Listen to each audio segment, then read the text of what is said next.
that had, hi everybody. I was just about to tell it. I was just about to tell a dumb, irrelevant acting story. Dumb because it's really kind of pointless, and irrelevant because it's not even about me. It's about a famous actor that I just happen to have heard. But anyway, so we were right before we went on the air just now. We somehow got on the subject of talking about acting. I think because Matthew shared his copy of The Lady from Shanghai, starring Orson Welles, that he retrieved from our Maryland State Public Library, because we are fellow Marylanders. And it made me think, we were talking about like mid-Atlantic accents and how old-timey film actors all seem to have this very particular, affected way of speaking. And nowadays, of course, that's no longer the norm. Acting is supposed to be more naturalistic. And in the 50s, when that transition was starting to happen, when the method actors were starting to become more common and the older, more theatrical actors were sort of being phased out, I heard a story once about, I think it was a TV production, or maybe it was a movie, but I think it was a TV production, where Vincent Price and James Dean were co-starring. And there was a scene where James Dean's character had to push Vincent Price's character down into a chair. Mm-hmm. So they get to the scene, they're shooting the scene, and James Dean grabs Vincent Price and throws him into the chair. Like really hard, just pushes him as hard as he can down into the chair. Vincent Price jumps up, gets right in James Dean's face, and he says, "You methods! You're supposed to act like you're pushing me. It's acting. You're not supposed to do it." Yeah, you actually told that story some Hangouts ago. But it's still a great story. I do repeat myself from time to time. I have a very, I don't have a terribly deep drawer for certain things, but I love that story. That's just. Yeah, you should apologize for not having an infinite well of stories. I'm sorry. Yeah. I'm very sorry. You'll get more interesting stories. Actually, Vincent Price, a fraternity brother of mine. Really? Yeah. I mean, I never met him, but I mean. Right, but you were. Did they have like his picture on the wall in the house or something? We didn't. We probably should have. It was like Willard Scott is also the same fraternity. Wow. C. Everett Koop. Damn. Oh, if they do have his picture, then they need to investigate the case of Charles Dexter Ward kind of situation. Which fraternity was that? I was Tri Sigma. Alpha Sigma Phi. Yeah. Meanwhile, I'm a proud member of Gamma Delta Iota. Phi Theta Kappa. I'm left out. I didn't do any fraternities. I knew it. Well, then you're a member too, Matt. What, of none? Gamma Delta Iota. Gamma Goddamn Delta Iota. independent. I see. Oh, boy.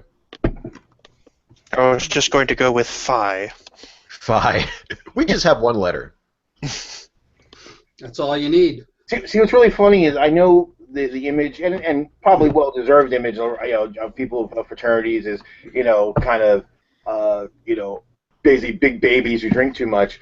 But the funny thing is, I mean, when I went to an engineering school, and like it was hard. You were running like 19, 20 credits a semester, so we had a little bit of that, but it was mostly like, holy shit, how do I not fail out? Ours focused a lot on charity work, so our sponsored charity was Art Therapy for Children, and we would do annual fundraisers and other things to raise money for that program. So, yeah, and also I went to I was in a sorority in the north, and there's a big north-south divide in terms of what sororities are like. They're very much more like hanging out, and we had really strict anti-hazing policies when I was going through, and it was really more about friendship and camaraderie as opposed to, I think there's a lot more clickiness, and also there are obviously some really deep racial things going on in the South as well. So, yeah. I think it also makes a big difference too of the size of the school you go to, because like the school I went to, I think we were like 1,400 undergrad students, so everybody knows everybody. It's hard to get too cliquey because you're going to see everybody. Whereas I think in the big state schools where there's 30,000 students, everyone kind of breaks off, and there's whole groups of people you'll never meet. So it's easier. People tend to be more insular. Where did you go, Joe? Stevens Institute of Technology. Not just sort of semi-familiar with that. I had case tech inflicted on me mostly because my dad was an alumnus, and I got it. He sort of sorted out for me a very nice choice. I could go to Rice University, I could go to the University of Delaware, or I could, just nice commute, 360 miles from Chicago, which is where we were living at the time, to Case Tech. In Cleveland? I would not wish Case Tech on my worst enemy. I mean, their attitude is they open your skull up, they pour as much information as will fit into it, and then try to get the skull back on. And it took me 5 years, and I survived Case Tech more than graduated from it. It's always nice when you can use the word inflicted to describe your schooling. Here's the hell of it. I have a friend of mine I worked with for a while whose daughter had a full ride to Case Tech. And this is like at least 30 years later. And she blew it off because apparently the environment at Case Tech in those 30 years has not improved. And to me, that's just stunning. I came in there when they were in the process of integrating with Western Reserve University, becoming what we now know as Case Western Reserve University. And back then, it was the Caseys and the Reservies, and they were just banging heads left, right, and center. But, apparently even now, apparently there is a genuine, culture problem at Case. And I don't know what you do about that, but I'm glad I'm 40 years shut of that and just as happy. Yeah, it's hard. It's hard, and especially it was something so ingrained. When I was going to Stevens, it's late 80s, mid to late 80s, and we were like one of the first campuses to have a campus-wide network. We were the first one where everyone was required to have a computer. The year after mine is when the school really tried to purposely try to recruit more women, because that's one thing. All these wage gap deniers that are out there that are like they'll compare like, okay, professional women, the gap's smaller. It's not zero, but it's smaller. But what they miss though is that part of the reason why the overall, then they'll just say, well, it's just because women choose crappier jobs. It's like, well, no, there's also the matter of opportunity to get jobs. And Stevens made a point of trying to recruit women, and here's the thing I think is kind of interesting, because of course the big thing always against women is like, well, not every woman will succeed at something. Well, not every man succeeds at everything, so, so we don't use it to hold it against men. But so before they recruited more women, the dropout rate for women was almost zero. So it was kind of like the Israeli military. If you want to be a pilot, they only take the best of the best of the best. So even to be allowed into the program, they don't really let anybody in who's going to wash out. And then it's because they have limited resources, their planes are too expensive, they can't afford to lose a plane or a pilot. So it's the best of the best of the best of the best.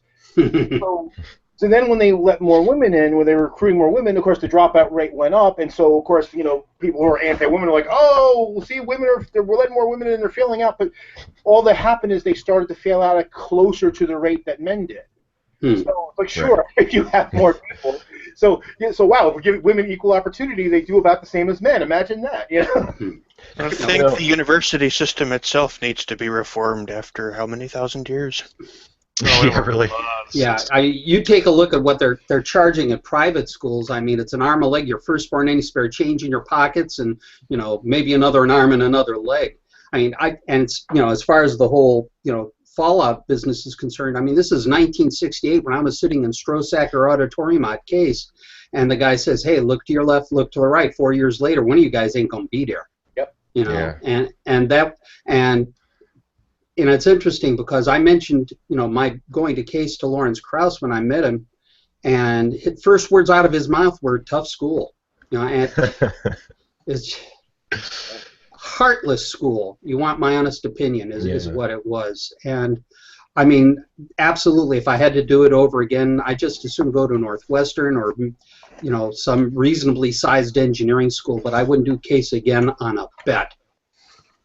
I was really lucky when as far as that goes, because the college I went to, I started at my community college, and then I transferred for my 4-year to Shepherd, which is a really small sort of liberal arts university in one of the nice parts of West Virginia.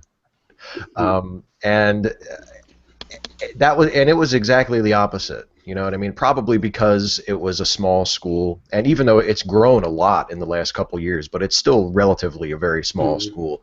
And I mean, I remember it was like the opposite of the heartless school that you're describing, Case, as, because I remember there was a class I took, and it was an important class. It was like an English class, and I was going for an English degree, where I was really swamped with work in other classes, and I was busy, and I was kind of starting to lose like the drive, you know. And I was just going to blow off this really important paper. I was just going to say, I don't want to write this paper. I don't care. Who cares? If I have to take the class over, I'll take it over. And the professor, like, would contact me and would say, where's the paper? And not in like a demanding sort of, you know, you better get that paper in or else sort of way, but in a, hey, I want you to turn the paper in. You know, and it was so late when I finally turned it in. It was ridiculously late, but he graded it just as if I had turned it in with everybody else, and you know, it wasn't. I think I got like a B on it. Like, it wasn't like a superb grade, but it was a decent grade. And I've always remembered that he was way more concerned with, and I'm sure I wasn't. There was nothing special about me. I'm sure I wasn't the only student that was treated like that. That, you know, he was more concerned with me getting an education and me doing well in the class than in, you know, well, sorry, you missed the deadline, so you know, we can't help you. Like, he really wanted me to keep at it and to do well. And it's a shame that more people don't have that experience. Yeah, and going to Boise State University, where they're supposed to be, like, a selling point is they're student oriented, but I only experienced that once, and it was with a young professor. Like, my education was supposed to be math, but there's such a sink or swim mentality about it, and once you start understanding the concepts, and they actually click, I could explain them so much easier than the roundabout way that they always go about it. Yeah. There was an incident, well, not an incident, but when I was a graduate teaching assistant on political analysis, which is a quants course, we had a student who was a Nigerian, immigrant, and she was trying to go to school full-time while also trying to support her family with a full-time job. She really struggled with the course, and she did her coursework, and she got a 43 on it, which was a passing grade, but like by 3 points in the British system. And she came to see me, and she was just absolutely distraught. And I took her out in the hallway, and I said, you are not a 43. This is not you. This is what you're like. This is what you can perform when you're trying to do a full-time job in full-time school. So don't think this reflects upon you. And you're going to work on it, and you're going to do better on the exam, and everything's going to be okay. And, also, don't take any language courses.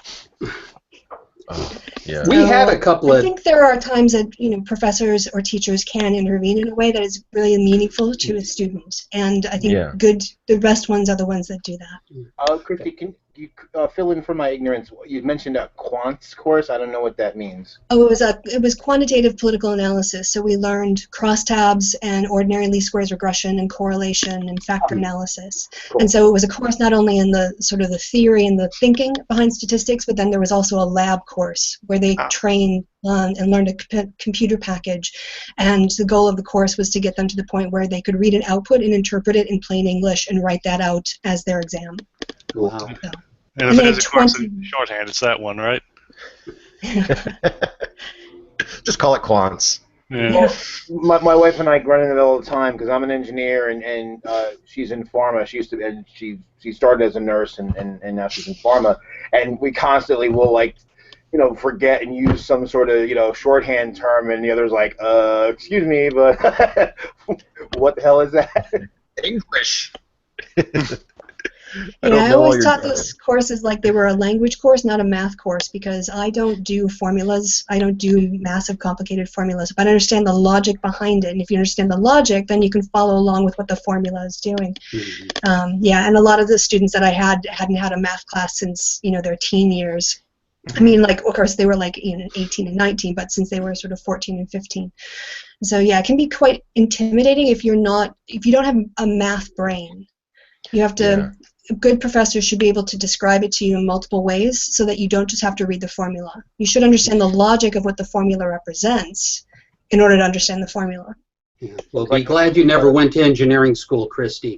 Yeah. I mean, no, I like what I do, so I'm very happy. Well, you know, the hell of it is for, I mean, differential, derivative calculus, integrative calculus, differential equations, and analytical geometry were the 4 semesters of math I had to take. And I mean, if I'd gone into design or something like that, I probably would have used it, although a lot of what they do these days in electronic design is they use what's called complex analysis, which is a lot easier because all you do with that is using real and imaginary numbers to model a circuit. But 30 years, I probably used trig more often than I used any of the analysis tools. Oh, yeah. I wish they would teach probability instead of calculus at the high school level, to be honest, because we're really bad at probability. Our brains are not set for like the Monty Hall problem. And that's something that education can really help people understand why lottery tickets are a tax on people who can't do math. Not when the odds are 175 million to 1 to win. Yeah. Yeah, I think that's a good point. I mean, you know, even I had to use calculus in school, obviously for engineering, but I've not used any of that since. Yeah, probability would have been a much more useful thing, and I've certainly used trigonometry a ton. So that's why people say, "Oh, I never use trigonometry." Like, well, where the hell are you? I use it all the time. Well, also for like betting on sports games and understanding the odds ratios, you know, so real practical things. I surprised myself this one time, and I was working for this motor control company, and somebody had, I believe it's a paper moving line, where the paper's coming in one side of a roller and going out the other side. They're trying to figure out what the angle is so they can calculate the maximum number of maximum force that's being exerted.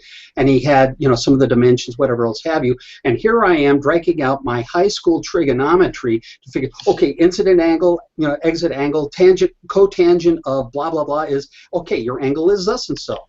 You know, and for whatever reason, I remembered that after, you know, more years than I care to count.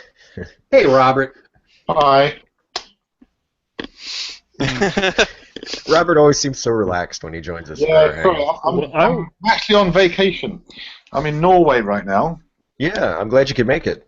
Yeah, and I didn't think I was going to be here. And this is my birthday present from my girlfriend, who's Skyping her mother next door. And we're going to see Kraftwerk on Thursday in the Oslo Opera House. Ooh. Wow. Well, happy birthday. Proper 70s German electro pop. Electric Cafe. Like, Yeah. Yes, and I was introduced to Kraftwerk because they did the theme song to Newton's Apple. Yeah. That's right. They did, didn't they? Mm-hmm. Oh, I used to love Newton's Apple.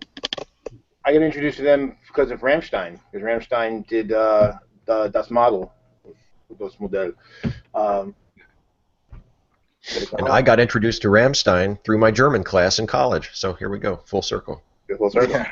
And actually, we probably all heard at least one Kraftwerk song from Saturday Night Live. Oh yeah, right. It's Electric Cafe is sped up for Sprockets. Yeah, Sprockets. I couldn't think of the title of it. The Mike Myers one. Yeah. This is the time when Sprockets only dance. Do. Your story has become tiresome. I just love the dream that the Sprockets guy had when he fell asleep in the audience, and then you saw that weird, pointless or meaningless existential dream. At one point they had, "I am a whore, and I am a nun. Whore, nun, whore, nun, whore, nun." Whore nun. That made me lose my shit. Which sounds like it should be a German word, because that's what German words are like. They just smash two words together.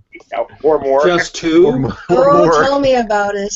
Oh, tell me about What it. do we call this boat that goes underwater? Ooh, we'll call it the Unterseeboot. Yeah. What do you call the troops that are troops for the mountain in the mountain brigade? Gebirgsjägerbrigade. You know.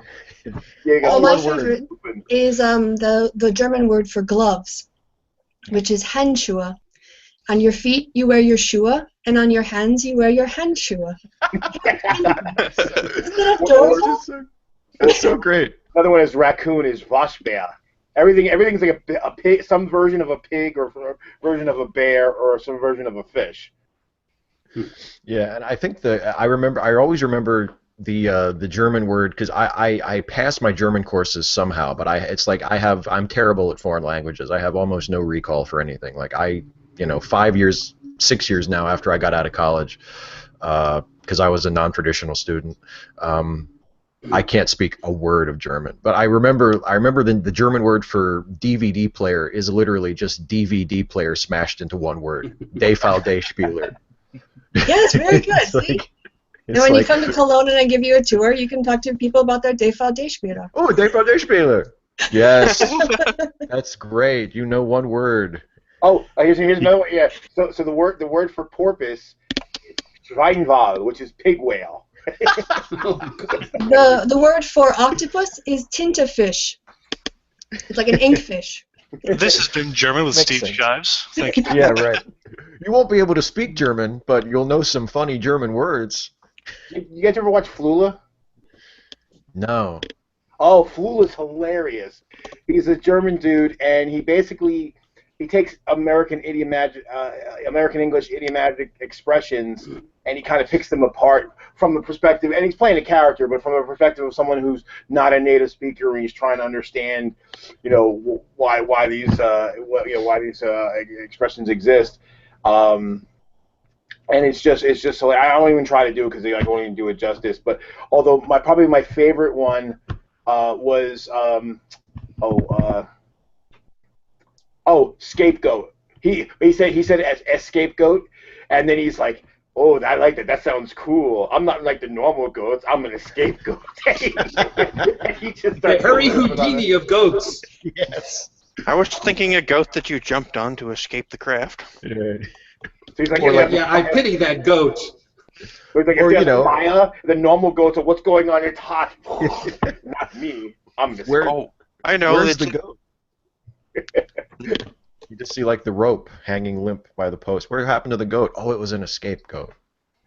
Or how about a parallel dimension that is somehow entirely goat, and it's a goat that is in the goatscape? It's a goatscape, yes. Actually, one that's even better is one where he does the expression "suck my dick." Because two street guys are fighting, and one says to the other, "Suck my dick," and he's like, "This is a silly and danger. Man does not like you. He's not your friend." Why would you say this? Yeah, sure. He will treat it like a lollipop and not like a hamburger. But that does bring up an interesting point of one of the weird sort of things about like English vernacular when we tell people to do things like angrily that under normal circumstances we wouldn't find bad. Like why? Why would you? When you say to someone, "Oh, fuck you," I mean, how did fuck get to be like the bad thing and the good thing? Yeah. Is it just Go that and we play like saying it cribbage that with way? my grandmother. It's a very versatile word. It can be used basically in every single. It can be an imperative. Yeah. It can be a verb. It can be a noun. It can be. You can modify words. It's every part of speech, and sometimes it's what's it called, an inflix or infix, that where you can stick it in the middle of words like abso-fucking-lutely. Oh yeah, There's a great video. We had a very interesting paper written about 10 years ago in the British Army. They were trying to go through this modernisation process to attract more women into combat roles, more ethnic minorities, and just to make it, because we had the whole Iraq and Afghanistan thing going on. And one of the things they wanted to do was they wanted to improve the language of non-commissioned officers. And this very senior officer wrote this paper that said, some corporals cannot say a sentence without using at least one swear word. Some other corporals use more than one swear word in the same sentence. Some corporals can even use swear words in between other swear words. With another one, And some corporals are lucky if the normal words can make it in between the swear words. Well, and my point is, as long as he's understood, who cares? Right. The question is, supposed to do? The question is, can you construct entire sentences only of swear words? Look up, when you get a chance, look up, it's called History of the F Word. It's a hilarious video. It speaks right to what Christy was saying about how, all the various versatile ways you can use the word. I remember when I was, I guess when I was either right at the end of high school or right out of high school. So we're talking like late 90s. So before like everybody had, their smartphones and the internet was quite as ubiquitous as it is today. I was at a bookstore and they had this massive 2-volume dictionary set that was the Dictionary of American Slang. And it was like 2 doorstops. And of course I immediately turned to the F word, and the entries on fuck and fuck derived words. It was like 10 pages. Like it just went on forever because it was all the different forms. It was a bunch of different phrases that included it. It was, amazing. It's the word for all seasons. Yeah, it's like you could give it its own dictionary. If you want to know if you can string only expletives together, I would recommend spending some time with Scottish people. Those are the people who are going to do it. There was actually a comedian who was talking about how the word fuck is so natural in Scottish cadence, and that he was at a football match and there was a call that was made that the guy behind him didn't like, and he got up and he went, "Fucking boo!" It modifies everything. It modifies everything. There's something about it that I think it just appeals to us because it's so short. And there's something satisfying about like the F consonant, so you can spit it out if you're angry, but there's also that nice vowel, so you can draw it out if you want to express awe or shock, like fuck. Like it can be molded in so many different ways. And it has that nice hard ending on it. Yeah. Fuck. Yeah. Fuck. And didn't the Mythbusters prove that using swear words actually makes you feel much better than using the sugar-coated words? Yeah. Well, I know as a writer, my philosophy has always been if you're bound by some rule or some standard where you're writing a piece for another publication or whatever where you're not allowed to swear, then just avoid it entirely. Like don't use the preschool versions. You know what I mean? Like don't say like oh shoot or oh sugar or gosh darn. Gosh darn. Cheese and crackers. Cheese and crackers. Yeah, just leave it out. Just write them so they're not even saying it. It's much better that way. Because otherwise, or when they, I even hate it, and this has become a lot more common and a lot more accepted. But I don't even like it when people go like, oh freak, like freak it, that freaking thing or that friggin' thing. It's like, oh, just don't. If you can't say what we know you clearly. Christian. Well, see, the thing that gets me is sometimes, there are people who are like, well, if that's the way you have to talk, then you can't possibly have anything worthwhile to say. I'm like, no, there's lots of words, and these are some of them, and they have a purpose and a usage, and to kind of exclude some words, and have this idea that, well, if you use these words, somehow, that means your ideas don't have merit. It's just ridiculous. Yeah. What was one thing about the Battlestar Galactica reboot that drove me up the fucking wall? Yeah, frack. Yeah, but that was a original show too, though. I also who listens to that Felger carb? I also like the what was it? What was Frell from? The Jim Henson thing. Farscape. Farscape. Thank you. Yeah. Somehow that didn't feel as annoying. Well, see, the thing that always got me about it is TV and movies, from way back. The kind of hypocrisy of, if someone were to use something in a little, like a blue language, that was like really shocking. But these words would not have survived if they weren't in constant common use. Yeah. And talking to my grandfather when he was still alive, and he telling me, argument and discussions and things that happened when he was even a kid in the language, and like, yeah, it's the same word. I mean, in fact, they had probably more curse words back then because there's some that have just fallen out of use. So, but for some reason we just have this like bogus thing, like, well, if we pretend they don't exist, then somehow we're better, And I'm glad like British TV beat us to the punch, So you look at any British shows and there's no censorship, it's just whatever, and no one cares. It's not a big deal. It's starting to get that way here. We've been kind of lagging behind the Brits by about 15, 20 years. They have a watershed, after 10 o'clock. and Yeah. things. But also I've noticed too, watching some American dramas, that they are dropping, shit bombs occasionally, but they must be limited. But I think that's good, because those limitations then mean that they think very deliberately about when they want to use those words. Right. And that's really what the point of those words are, is because they are slightly taboo, and they are said in order to emphasize things in a particular way. And so, yeah, I'm a big fan of swearing myself. I remember it's when we did a interesting. movie a couple years ago, and we actually had it sent to MPAA for rating, and we had to be very careful with the script and very careful in filming, because some of our actors tend to go off the rails a little bit during when the tape's rolling. Yeah. We actually had to count the number of swear words in the film to see what MPAA rating we were going to get. Because they gave us guidelines, and I think it was because it was like a 2-hour film, we had 6 we could do or something like that. The one thing I will say, though, the one place I do not like it, and for a long time I couldn't figure out why, and I finally did, is I do not like commercials that swear, even if they beep it. Because I thought, well, why is that? Why does that bother me? I mean, Steve, you've hung around me. I curse a couple of times. And I go, why did commercials of anything else piss me off? And I realized what it is. Like Christy said, we use these words at certain times, certain contexts. So in certain settings, we'll use them less or not at all, and some we're more free. And why is that? It always comes down to the level of familiarity we have with somebody. In a professional environment, we may use some for emphasis, but it's really, in most professional environments, it's really kind of frowned on to use it too much. And if you're with children, it's going to be real low. And I realized what it is there's this corporation that wants my money. They're trying to do business. And they don't know me. They're not like my clients that come visit me or I go visit them. These are people, they're a real high level of distance, but they're trying to treat me like they're my pal. And that bothers me, because it's like, no, bud, you're, Corporation X. You want to get my money. Treat me like the client, not like your pal. Was there a Corporation X in a sci-fi? Maybe. If not, it should be.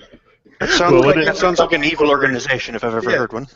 When it comes to swearing, I always loved Lewis Black's quote where he says, "There's no such thing as bad language. I don't believe that anymore. It's ridiculous. They call it debasing of the language. No, we are adults. These are the words that we use to express frustration, rage, anger, in order that we don't pick up a tire iron and beat the bleep out of something." Where's the applause feature?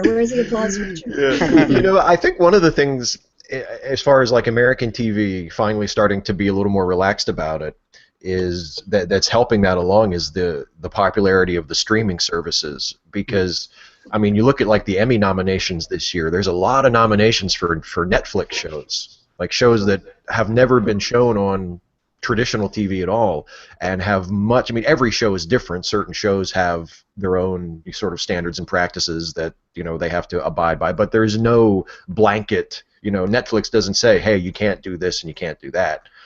And I think the popularity of those shows and the demonstration that you can do a show that doesn't have those strict limitations on what characters can say and still be really intelligent and really well done and have some artistic merit to it. I think it's sort of like Joe said about in Britain, people swear on TV a lot more than they do in the U.S., and it's not that big of a deal because people realize, oh, you can still write a smart show, and have the characters cuss every now and then.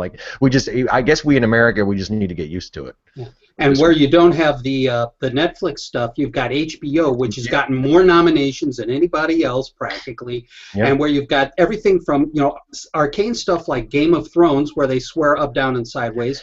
You've got Ballers, you've got Girls, you've got The Night Of. You've got people talking the way people talk instead of people talking with a censor looking over their shoulders. And it's more natural, it's more conversational. It's what it is rather than what the censors want it to be. And check me on this, but ultimately aren't the censors being driven by religious motivations? Or at least the motivations of either the religious or the people who are mostly they're afraid of the language. Who are they I think they're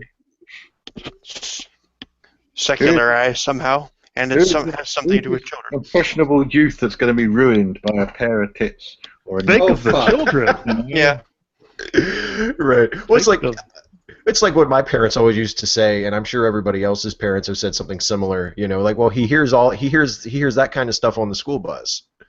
You know, I mean, what relatively well socialized, Western child who goes to school and has friends and goes places has not already heard far worse than he or she would probably hear on TV anyway.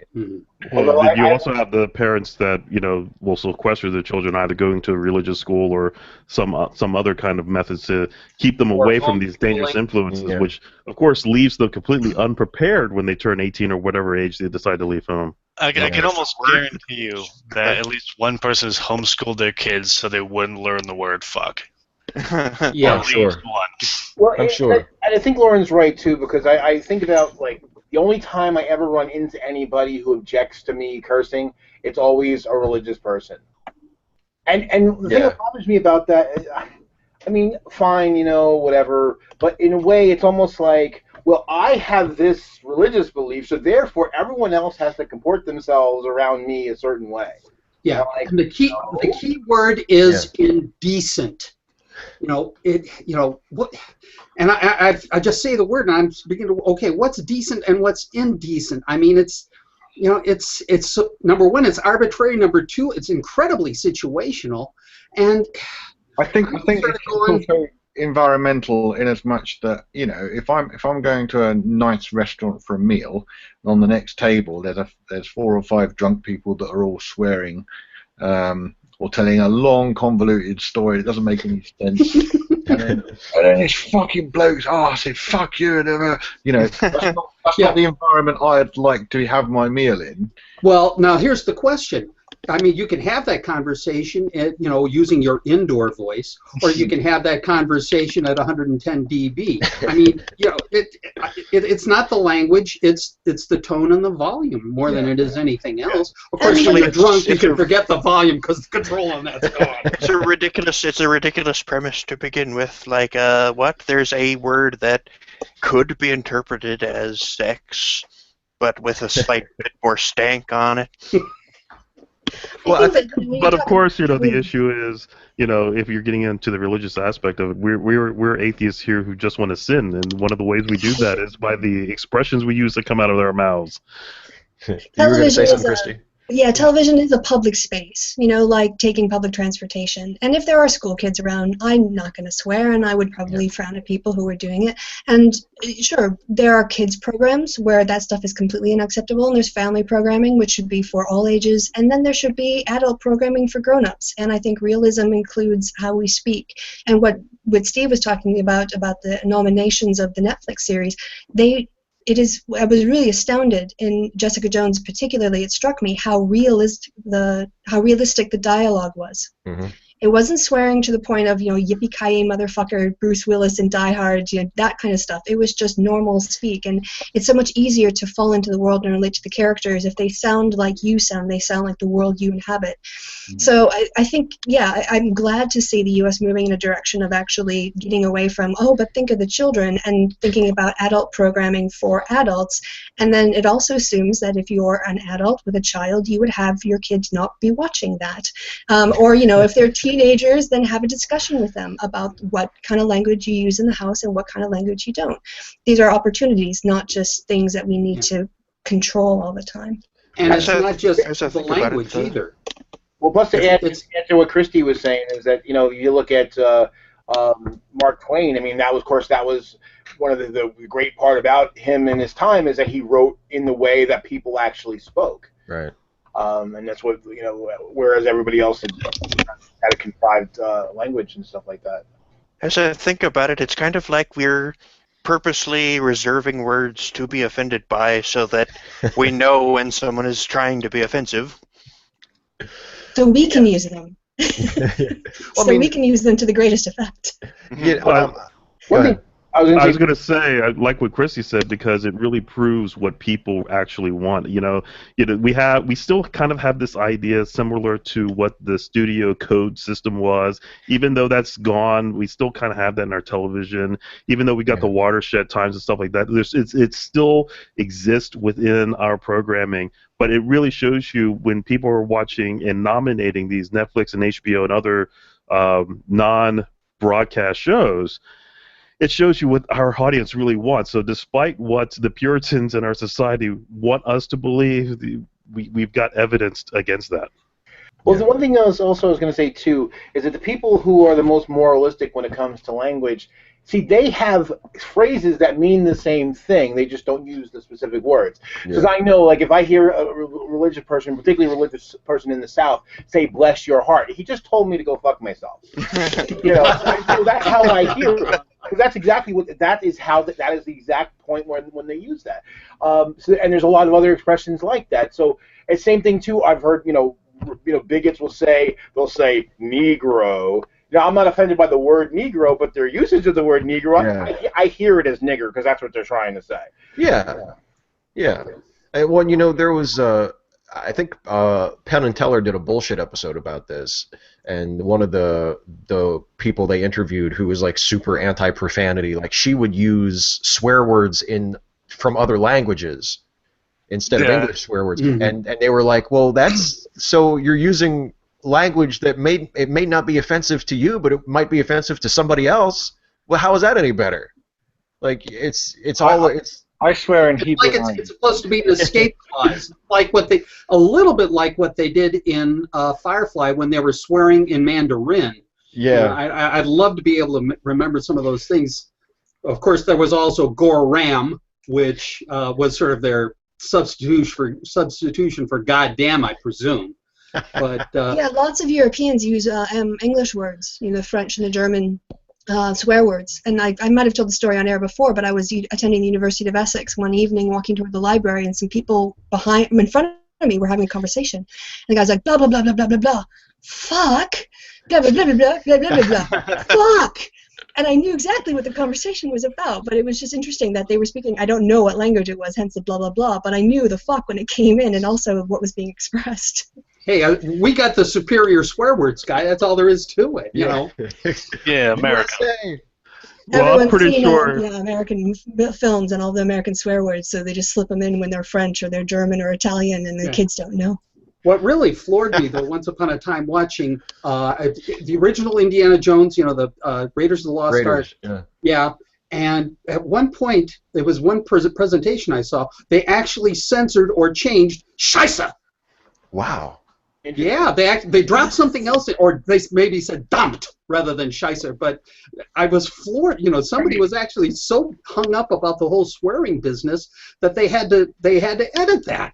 Well, there might be some Lutherans watching that, Oh. Well, the funny thing is, though, is even though Scheisse, is used in frustration, but it doesn't have the same level of negative connotation as shit used to in English. Yeah. Speaking of bad ADR or cutting it, there's a great scene in Galaxy Quest where they're going through the Chompers, and Sigourney Weaver and Tim Allen, and Sigourney Weaver sees the Chompers, and the dialogue is, well, screw this, but you can definitely see that her mouth goes, fuck this, and they go back and watch it, it's great. And I'm Gotta keep the PG rating. Yep, exactly. Exactly. I was thinking about that earlier when we were talking about, when Matthew was talking about, you have to watch, you're only allowed so many swear words to keep a certain rating, and you can sometimes tell, like, if you're watching a movie, especially if you're watching like an action movie or like kind of a big mainstream like would-be blockbuster movie, and characters are coming right up to the precipice of swearing, and then they don't, and then 90 minutes into the movie, all of a sudden one of them drops a fuck, and you're like, they were saving it. They wanted a PG-13, they knew they had so many, so they were saving it. Boy, can you get a PG-13 with fuck in it? You're allowed to. Yeah. Oh.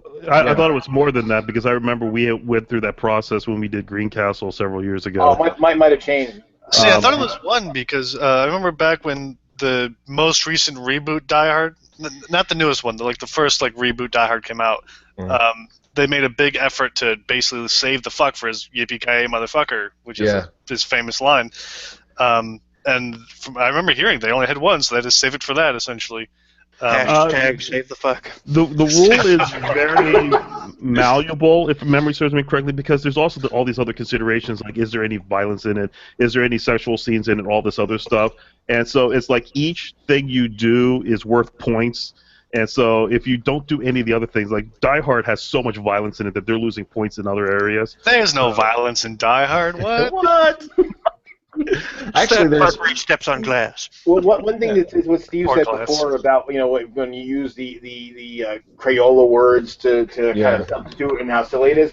My grandmother, when I was a kid, she didn't want to curse around me, so she would get pissed off, and I could always tell when she would have sworn if I wasn't around. My grandmother must have sworn a lot because she used a lot of these made-up words, and she used to make up her own.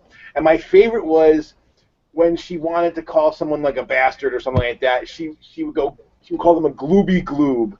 a glooby gloob. I remember dupa, the Polish word for butt. But, and that was it, dupa. I use it all the time too. I used to date a girl whose grandfather was at the time we were together. Her grandfather was like in his 90s, and he would never swear. Like he would always say if another person would say shit, he would say, "Oh, sugar." But then he was very old, and he was finally going to sell his house, right? And he had this house in Lancaster, Pennsylvania, that was this old, beautiful house, and apparently as he was selling the house, he found out he wasn't going to get nearly as much for it as he needed to get for it. And his kids said, "Okay, Dad, well, here's what we're going to get for the house. It's not good." And he looked at the figure, and he went, "Oh shit." It's like the only time anyone could remember ever hearing him actually swear. I have a similar story about my own grandfather. The first time I ever heard him swear, because I think it was one of those things, as you get older, your filter, I don't know whether it's through age or just not caring anymore, your filter starts letting stuff through. And so it was like, I was like 20, 21 the first time I heard him swear, and I just remember it was him and his two sisters were in the house, and we're just having a conversation, and my one aunt just said something totally off the wall, and my grandfather looked at her like, "Shit, Janet, what are you talking about?" I've got one British version, which is much more blue. So this was a friend of mine. He was talking about his dad. His dad swore a lot. Like his dad just was a natural swearer ever since he was a young kid. And he told the story. He was about 12, and he was on like a Boy Scout thing, and they were driving to a camping site, and his dad was driving. So he and his three friends were in the back, and his dad was up in the front driving, and he had the map, and the map kept slipping down. He got so frustrated, he finally went, "You stupid, cunting bastard, just stay in place." And all of his friends looked at him and went, "You have the coolest dad." I have a question. Like, my favorite anime is Melancholy of Suzume. Yeah, and there is a way of saying "shut up" in Japanese that's apparently offensive. Tamare! And in one version, that's the only reason that I know about that word, because in one version, I heard her say that, and then I asked a Japanese professor about it, and he said, "Yes, that does mean shut up. Now never say that again." And I've never been able to find that version where she actually says that. So you have this culture that not a terribly long time ago was based around they had warfare amongst themselves, I believe, if I'm thinking right, and yet their offense is saying "shut up," and ours is "you go and masturbate." Yeah, exactly. Or fornicate. It just goes to show. I mean, when you look at it, when you just look at it, it does seem really arbitrary. But it's like when a lot of language works that way. Like it doesn't matter why it was originally considered offensive. It's just the fact that now it is. Like it's become a social taboo, and and for people who accept the taboo, there's really no arguing around it. You can't say, but why is saying "shut up" this way offensive? That makes no sense. It doesn't matter. Right. It's the social norm. And I think, too, you bring up a good point, because if you think about, well, what's offensive in American English, particularly, and it's different than what a lot of Brits will find offensive, and it's all because of the Puritans, because very much around the body, bodily functions, and sex. Mm-hmm. So you think about it. Even today, why do we call it the bathroom? Like, it's because we're going to talk about that where we sanitize ourselves, not the fact that it's the toilet. It's where we're going to pee and poop, and so if you're in England, it's the toilet. If you're in Germany, it's the toilet. France, they don't care. It's just a bodily function. Not offended by bodily functions, but we are. Think about how we only got farts on TV like 12 years ago. Yes. Think about that. Come along then. It's interesting because mostly when I was in Europe, the toilet was the WC, the water closet. Yeah. There's an interesting documentary I saw on the BBC. I think it was BBC 4. It was called the History of the C Word, or the C Word, and they talked about how it actually goes back to the 14th century. That they can find the earliest usage of it, and there was actually a street in London that was where the prostitutes would line up to offer their wares, and it was called Cunt Grope Road, or Lane or Alley or something. And the interesting thing about the program was it was also not just about the history of the word, but the idea of taboo in language, and how people in the program, of course, being British, and they have, I think, a particular love of language, but they said, it's actually really important to have words that are very taboo. If cunt suddenly became as common as shit, we would have lost something. Because there's something about lines in language and intensity that we need. There's a lot of BBC 4. Do you know that? What? There's a lot of content on BBC. It's a channel where all documentaries are all smashed together. It's like, I guess it's a bit like PBS. Yeah. The excretion facilitation room. Well, that brings up another interesting point. And one of the things that bothers me the most about the attitude toward language here in the United States, and I don't know to the extent that it's like this in other countries as well, but I know it's definitely like this here, where so much of it is just about keeping up appearances. Where like Joe a minute ago was talking about the words that we consider offensive in our language, and one of probably some of the most universally offensive words in the English language in the United States are racial slurs. Mm. These are words that you're not supposed to say, and yet we'll go far enough to say, okay, well, we won't say those words because those words are offensive and hurtful to people. But then many of us stop short of mediating our own behavior to avoid being harmful to the people that those words are offensive to. It's outside appearances, Yeah. You want to look like a good person, but acting like a good person is hard. You don't want to put the work in and recognize your own shortcomings. And it's interesting that you mentioned that, Steve, because I vividly remember West Side Story. There's the one scene where they have both gangs, I believe at Doc's candy store, or I've forgotten exactly the location, but it's immediately mix spit what and everybody's almost ready to go, but come time for Officer Kruppy, it's hey Officer Krupke, Krupp you, and we all know that there was a substitution going on there, and they sure as hell didn't say Krupp on Broadway. I'll bet money on it. Well, the funny thing about it too, you said about the appearances. See, what always gets me, the people that they're incensed that there are some words that are so taboo that people get angry when they hear them. So, people will say, well, why can't I say nigger? And, of course, it's always white people. I want to say it! And it's I always laugh when I hear I get to the point now when I hear the question, why is it okay for black guys to say it but not for me? You already know the answer to that. It's it's not you. It's because it's the bullshit. I'm pretending I don't know why. And, if you have... you'd have to have lived in a box and have no historical context about anything, because it really isn't the word. Because, again, like I said, you could say, if you say to me Negro, you said nigger. It's the same thing, or Jungle Bunny or Kumunela. It's also not okay for black people to say to each other, really, is it? What's that? It's not okay it doesn't make it okay just because the frequency of them doing it. It's just that it's not the frequency; it's the context. Yeah. So the thing is that actually there are white people who can get away with saying it without getting a beat down because they're amongst friends that are in a close thing, and he probably calls his Italian friend a name, and the guy calls him a name. It's context, it's intent. So the problem I would say to the people who are like, why can't I say the word? It's because I know your intent is harmful. This idea that you want to say it but you don't mean any harm is bullshit. Because it's because they're the ones. Because the people who don't have any hostile intent use it in the correct context, and they don't have this supposed and just like. Look, I don't think it's right for just say a black guy call white people cracker and au fait and all those kind of things. That's not right either if you're using it in a hostile context.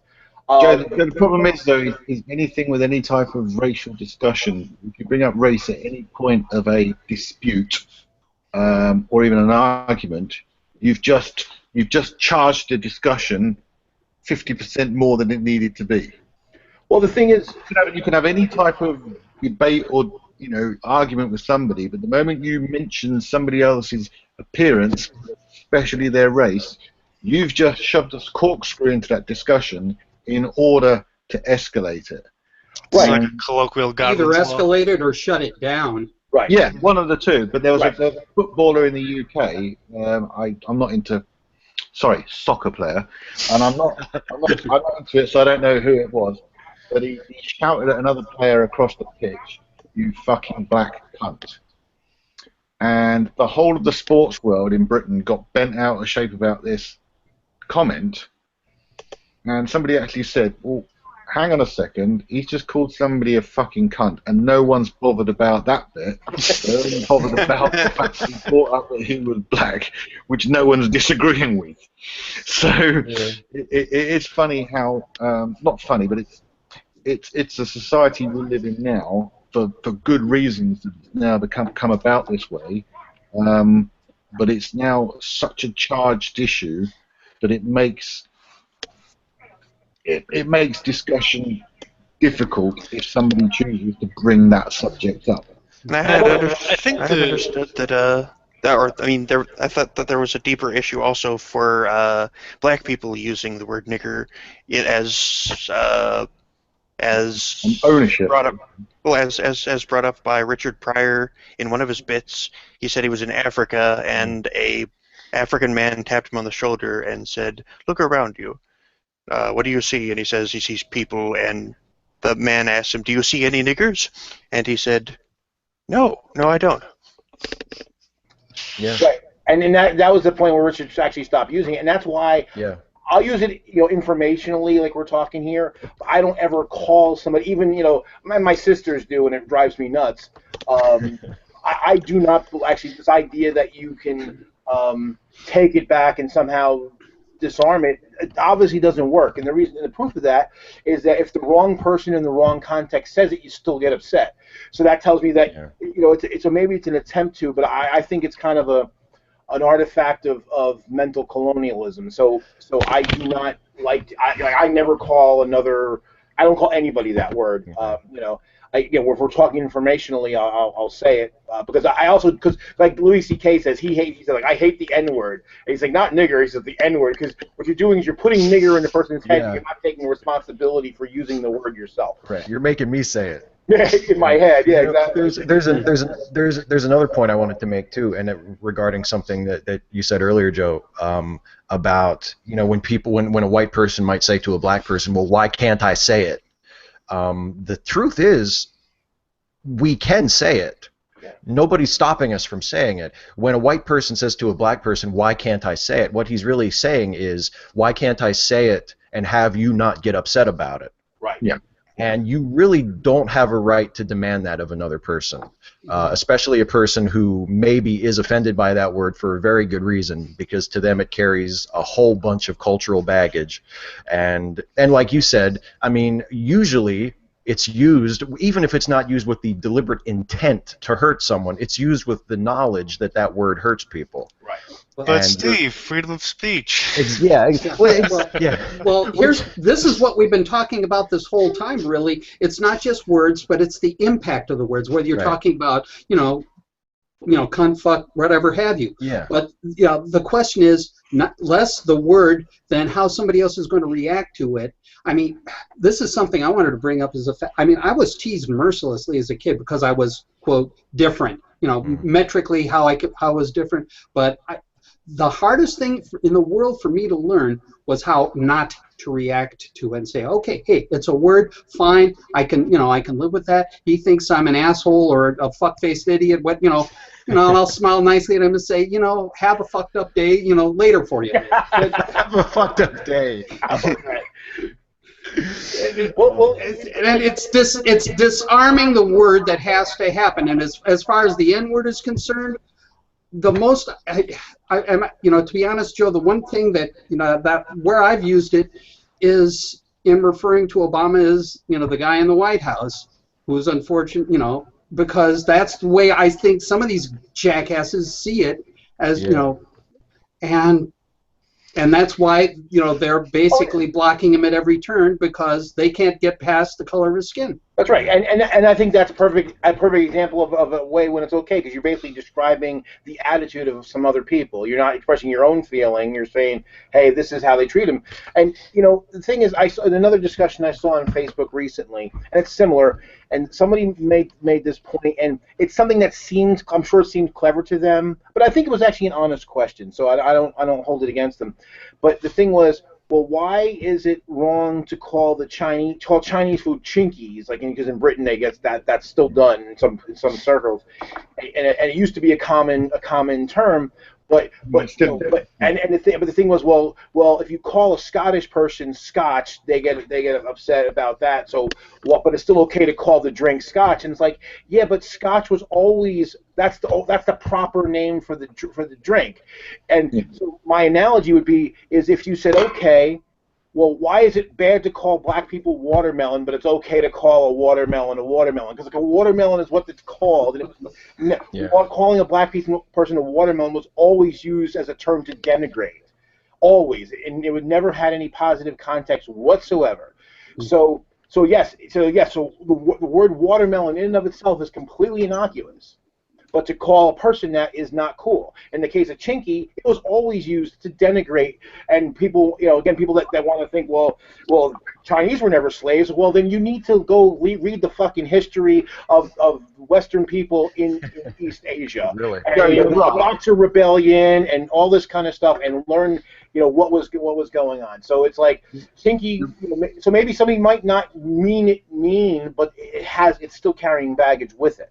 I think you're right. I think the difference is in the UK there's not really a universal right and wrong for some things. So calling somebody a nigger, a wog, a packy, and all that kind of stuff, they're definitely wrong. But when it comes into other things, there's a little bit of leeway. And the one you mentioned about chinky it's become such a part of English language, as in speak.